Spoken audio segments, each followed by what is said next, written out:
Uma vez o grande mestre Mikhail Tal disse que o xadrez é um coquetel. Cada um mistura ao seu gosto. Alguns gostam com mais lógica, e outros gostam que o xadrez seja paradoxal. E hoje nós vamos ver as 5 jogadas mais paradoxais da história do xadrez. Então preparem-se para fortes emoções.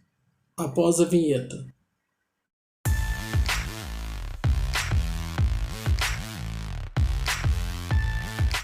Olá a todos, eu sou o mestre nacional Wesley Silva.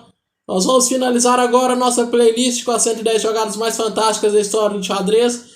Nós estamos agora no nosso top 5 das 5 jogadas mais fantásticas do nosso esporte. E para iniciar nosso top 5, com as brancas, o grande mestre Vassili Vanchuk.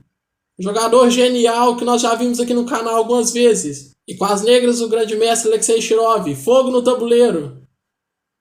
A posição que nós vemos no tabuleiro vem de um gambito da dama. Nessa posição, Ivanchuk faz o lance roque. As negras então jogam o lance B4 atacando o cavalo. Cavalo A4 atacando a dama. Dama B5.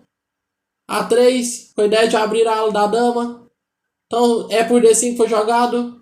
A por B4. C por B4. B3 para atacar o ponto A7 que se encontra fraco. Cavalo C5. Dama G4 cheque. Então torre D7 foi jogado. E nessa posição, Vassili Vanchuk vai realizar nossa jogada fantástica número 5. O que jogar nessa posição? Espero que todos tenham pausado nosso vídeo. Tenham pensado o que fazer. Nada melhor para inaugurar nosso top 5 com o lance Dama G7. Um sacrifício de dama brutal. E que não pode ser recusado, porque a dama está atacando tanto a torre de H8 como o bispo de F8. Então o bispo por G7 foi jogado. F por G7, agora existe a ameaça de tomar a torre fazendo dama. Então torre G8 foi jogado. Cavalo toma C5. D4. Bispo por B7, cheque. Torre por B7. Cavalo por B7. Então dama B6 foi jogado. Bispo por D4. Então dama por D4. Torre de FD1, dama por B2, cavalo D6 cheque, rei B8, torre de DB1 foi jogado, dama por G7, torre por B4 cheque, rei C7, torre A6, torre B8, então torre por A7 cheque, rei por D6, torre por B8, dama G4, torre D8 cheque, rei C6, torre A1. E nessa posição Shirov abandona a partida. Lance dama G7 inaugura o nosso top 5 das 5 jogadas mais fantásticas da história. Agora nós vamos para o nosso top 4. A quarta jogada mais fantástica da história do xadrez. Com as brancas, o grande mestre por correspondência, polonês Stefan Bizorska. E com as negras, o sempre criativo David Bronstein. Nós estamos no ano de 1963. A posição que nós vemos no tabuleiro já está no final, mas a posição está muito fechada. Então, por isso, David Bronstein aqui joga o lance cavalo C7, ataca da torre. Aqui, então, foi jogado bispo D1. Mas a ideia dele não é tomar a torre agora, então ele joga o lance cavalo A6. Então, bispo C2 foi jogado. Cavalo B4, atacando o peão de A2. Bispo B1 defendendo. Então, David Bronstein aqui melhora sua torre com o lance torre A6. Então, torre D1 foi jogado. Agora sim ele toma a torre, porque ele tem uma ideia maravilhosa por trás desse lance. Então ele joga agora cavalo por D5. E após torre por D5, é o momento de nós pausarmos nosso vídeo e pensarmos qual será a quarta jogada mais fantástica da história do xadrez. Espero que todos tenham pausado nosso vídeo, tenham pensado o que fazer. Aqui nessa posição, David Bronstein vai realizar a sua quarta jogada mais fantástica da história do xadrez. Torre por B3, cheque. Sacrifica sua torre inteira. E agora as negras vão ficar com uma peça a menos.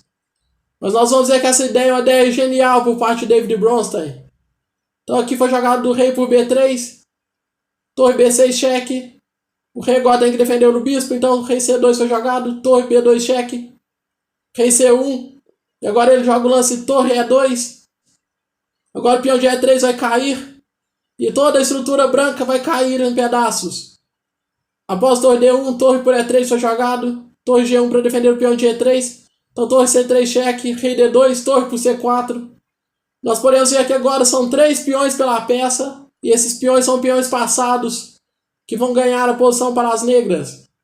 Bispo C2 foi jogado, D5, torre B1, D4, bispo D1, torre C3, atacando o peão de G3, torre B3 para tentar defender, E3 cheque, rei E2, torre C1, torre por A3 foi jogado, C4, torre A7 cheque, rei D6, bispo A4, torre H1, torre D7 cheque, rei C5, torre C7 cheque, rei B4, A3 cheque, rei C3, bispo B5, torre H2 cheque, rei F1, D3, torre por C4 cheque, rei B2, rei G1, E2 foi jogado, rei por H2, E1 igual a dama, e nessa posição as brancas abandonam a partida. Torre por B3 cheque, nossa quarta jogada mais fantástica. Agora nós vamos para a nossa jogada fantástica número 3. A partida que tem a própria Wikipedia. Se nós procurarmos a partida das moedas de ouro, nós vamos achar essa partida. Com as brancas, o ex-campeão russo Stefan Levitsky. E com as negras, o ex-campeão norte-americano e um dos melhores jogadores do início do século XX, Frank James Marshall. Nós estamos no ano de 1912, aqui Frank James Marshall joga o lance bispo, toma C3. B toma C3 foi jogado. E após dama por C3, ele ganhou um peão. As brancas aqui recuperam seu peão com lance torre por D5. E aqui não pode tomar a torre, porque dama por E8 cheque seria decisivo. Então as negras jogam o lance cavalo D4 atacando a dama. Dama H5 atacando a torre. Torre de F8. As brancas aqui jogam o lance torre E5. As negras aqui então atacam a dama com o lance torre H6. Então dama G5 foi jogado. Torre por H3. Não pode tomar a torre agora, porque cavalo F3 cheque ganharia a dama branca. Então as brancas aqui contra-atacam com o lance torre C5 atacando a dama. Mas nessa posição, Frank James Marshall vai realizar talvez a jogada mais famosa de todos os tempos. Aqueles que não conhecem essa partida, qual jogada que ele fez nessa posição? Espero que todos tenham pausado nosso vídeo, tenham pensado o que fazer. Conta-se que, após Frank James Marshall realizar essa jogada, seu adversário abandonou a partida e os espectadores que estavam assistindo jogaram moedas de ouro no palco. Tamanha surpresa de ver esse lance que Marshall fez nessa posição. E aqui nessa posição, Frank James Marshall realiza a nossa jogada fantástica número 3. Dama G3. Essa jogada é simplesmente talvez a jogada mais famosa de todos os tempos. Ele não somente conseguiu colocar a sua dama na casa atacado por 3 peças adversárias, como qualquer uma das capturas seria completamente perdedora para as brancas. Aqui nessa posição, após dama G3, as brancas abandonam a partida. Aqui um lance como H toma G3 seguiria simplesmente cavalo E2 mate. E se toma com o peão de F, então cavalo E2 cheque, rei H1 e torre por F1 mate. E se toma com a dama, então cavalo E2 cheque, rei H1, cavalo por G3 cheque. Após rei G1, cavalo por F1. E agora as brancas perderam a peça. Após G por H3, cavalo D2 simplesmente. E as negras ficam com uma peça a mais. Frank James Marshall entrou para a história do xadrez e a sua jogada valeu inúmeras moedas de ouro. Agora nós estamos na nossa jogada fantástica número 2. As brancas, o ex-campeão mundial Vesselin Topalov, jogador que liderou o ranking mundial por inúmeros anos e chegou a ter o 12º maior rating da história do nosso jogo.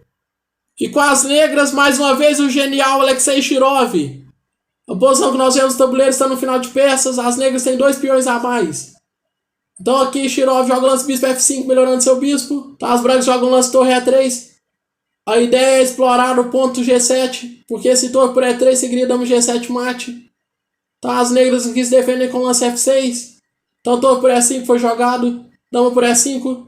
Dama A2 cheque. Dama D5. Dama por D5 cheque, C por D5. Então bispo D2 para atacar o peão passado das negras. A4, bispo C3, rei F7. Então H4 foi jogado, rei E6, rei G1. E nessa posição Alexei Shirov vai realizar a jogada fantástica número 2. As negras têm 13 opções de movimento. Qual foi o movimento que Shirov fez nessa posição? Espero que todos tenham pausado nosso vídeo, tenham pensado o que fazer. Essa é a jogada mais fantástica da história de Alexei Shirov. Tanto que ele, após essa partida, toda vez que alguém pede um autógrafo para ele, ele sempre autografa na casa H3. Porque nessa posição ele jogou o lance bispo H3. Segundo a grande mestre Xie Jun, essa é a única jogada que ninguém pensaria em fazer. E foi simplesmente essa jogada que Shirov fez nessa posição. Aqui nessa posição não tem muito o que fazer. Então tem que aceitar o sacrifício do bispo. E a ideia de Shirov era simplesmente agora poder avançar os peões passados e ganhar tempo. A F5, onde estava o bispo, agora ficou vazia. E agora o rei ganha tempo jogando o lance rei F5. E as brancas estão completamente perdidas. Após rei F2, rei E4 foi jogado. Bispo por F6, D4. E agora o peão de A também está ameaçando ser promovido. Então bispo E7 para impedir o peão de A de continuar avançando. Rei D3, bispo C5, rei C4, bispo E7, rei B3. E as brancas abandonam a partida. Os peões passados das negras são imparáveis. Agora nós estamos na nossa medalha de ouro. A nossa jogada mais fantástica da história do xadrez. Com as brancas, a lenda viva Yuria Verbach, um grande mestre que atualmente tem 99 anos. No ano de 2021 nós estamos gravando esse vídeo. E com as negras, o ex-campeão mundial Boris Spassky, um dos maiores talentos da história do nosso esporte. Nós estamos no campeonato da União Soviética de 1956.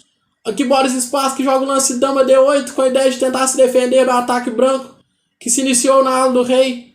Então após bispo G4, cavalo C7 foi jogado, bispo toma C8, dama toma C8, cavalo F3. E nessa posição Boris Spassky vai realizar nossa jogada fantástica número 1. O que foi que ele jogou nessa posição?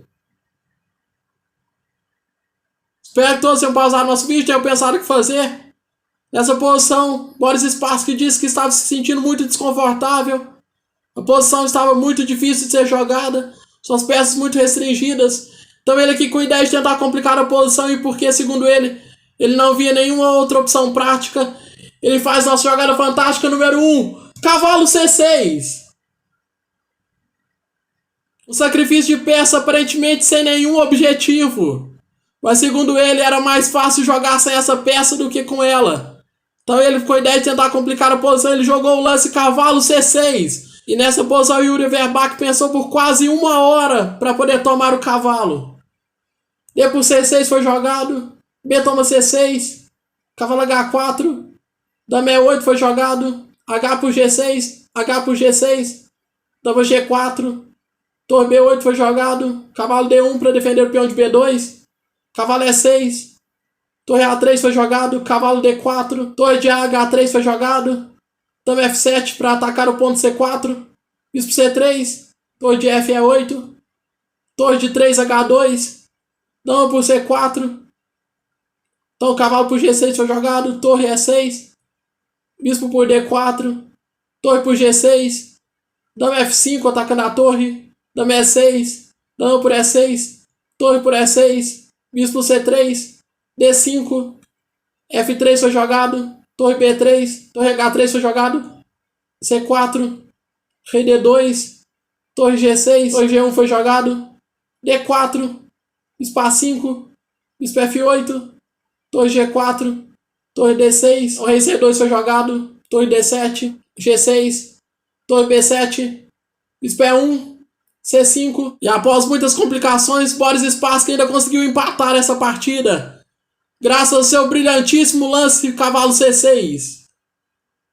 Espero que todos tenham gostado da nossa série, assim como eu gostei de estar fazendo, caminhando pela história do nosso esporte. Nós caminhamos pela história do xadrez, pela história das grandes combinações, lances fortíssimos, jogadores lendários que fizeram parte da história do nosso esporte.